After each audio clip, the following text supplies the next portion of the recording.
Islamic গল্প অন্ধকার থেকে আলোয় ফিরে আসা। গ্রামের নাম ছিল শান্তিপুর। ছোট্ট একটা গ্রাম। সেখানে থাকতো এক যুবক। তার নাম ছিল আবু রায়হান মোস্তাফিজুর রহমান। ছোটবেলায় সে খুব ভালো ছেলে ছিল। 5 ওয়াক্ত নামাজ পড়তো, কোরআন তেলাওয়াত করতো, মায়ের কথা শুনতো। গ্রামের সবাই বলতো এই ছেলে একদিন অনেক ভালো মানুষ হবে।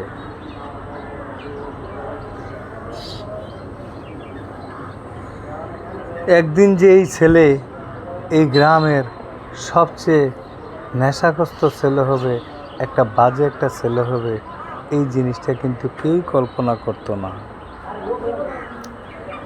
কিন্তু সময় বদলাতে লাগলো। শহরে পড়তে যাওয়ার পর মোস্তাফিজের জীবন পাল্টে গেল। নতুন বন্ধু, নতুন পরিবেশ, রাত জাগা, গান বাজনা, খারাপ সঙ্গ সব মিলিয়ে সে ধীরে ধীরে আল্লাহর পথ থেকে দূরে চলে গেল। অথচ সেই মোস্তাফিজুর রহমান গ্রামের মসজিদের আজান দেওয়ার আগেই সে যাইয়া নিজে মসজিদের তালা খুলে সে আজান দিত, নামাজ শেষ করত, মসজিদের ঝাড়ু দেওয়া থেকে সম্পূর্ণ পরিষ্কার পরিচ্ছন্নতার কাজও সে করত। এই ফাঁকে সে লেখাপড়াও চালিয়ে যেত। লেখাপড়াও খুব ভালো মেধাবী ছিল মোস্তাফিজুর রহমান।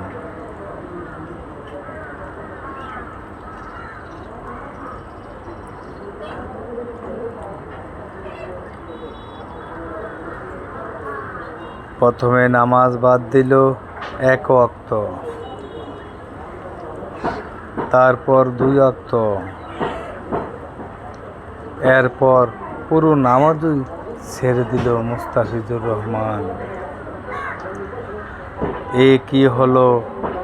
ভালো একটা ছেলে শহরে পড়তে আসার পর বন্ধু বান্ধবের পাল্লায় পড়ে কি হয়ে গেল? রায়হান মিথ্যা কথা বলা শুরু করলো।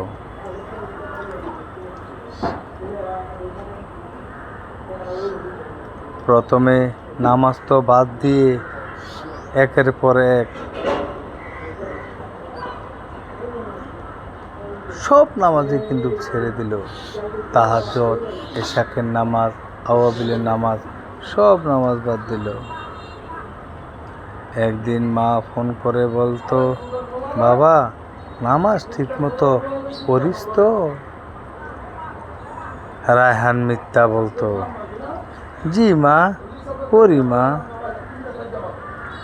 কিন্তু বাস্তবে সে রাতভর বন্ধুদের সাথে ঘুরে বেড়াতো, আড্ডা দিত আর মাদক ব্যবহার করা শুরু করে দিল। একদিন তার বন্ধুদের একজন বলল, জীবন একটাই, এত ধর্ম করলে মজা কি? এই কথাটা রায়হানের মনে গেঁথে গেল। সে আরো বেপরোয়া হয়ে উঠল। এক রাতে প্রবল বৃষ্টি হচ্ছিল, আকাশে বিদ্যুৎ চমকাচ্ছিল। মোস্তাফিজুর রহমান তার বন্ধুদের সাথে পার্টি শেষে বাসায় ফিরছিল। রাস্তার পাশে একটা মসজিদ ছিল। হঠাৎ মাইকে কোরআন তেলাওয়াত ভেসে আসলো। নিশ্চয় আল্লাহর রহমত থেকে নিরাশ হয় না। মোস্তাফিজুর রহমান কয়েক সেকেন্ডের জন্য থেমে গেল। তার বুকটা কেঁপে উঠল। কিন্তু বন্ধুরা হাসতে লাগলো। কি হলো? এত ভাবুক হচ্ছিল কেন? মোস্তাফিজ আবার হাঁটতে লাগলো। কিন্তু সেই দিন রাতে তার ঘুম আসছিল না। হঠাৎ সে খবর পেল তার সবচেয়ে কাছের বন্ধু সড়ক দুর্ঘটনায় মারা গেছে। মাত্র কয়েক ঘন্টা আগেও তারা একসাথে ছিল। মোস্তাফিজ স্তব্ধ হয়ে গেল। সে প্রথমবার ভাবল, যদি আজ আমি মারা যেতাম। তার বুক কাঁপতে লাগলো। অনেক বছর পর সে সিজদায় পড়ে কান্না করল, আল্লাহ, আমি অনেক ভুল করেছি, আমাকে মাফ করে দিন। পরদিন ফজরের আজান শুনে সে মসজিদে গেল।